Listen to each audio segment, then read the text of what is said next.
Morning YouTube, and welcome to Mallorca. Well, it's not quite Mallorca because yeah, our holiday got cancelled, so we ended up here in Eyemouth, which is on the Scottish borders. It's quite pleasant today.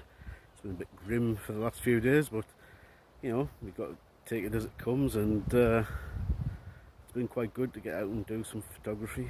I've managed to do a little video of the sights of Eyemouth, and yep, as usual, shot with the Panasonic FZ82.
Well, I hope you've enjoyed those images and video of Eyemouth, and yeah, catch you later. Bye for now.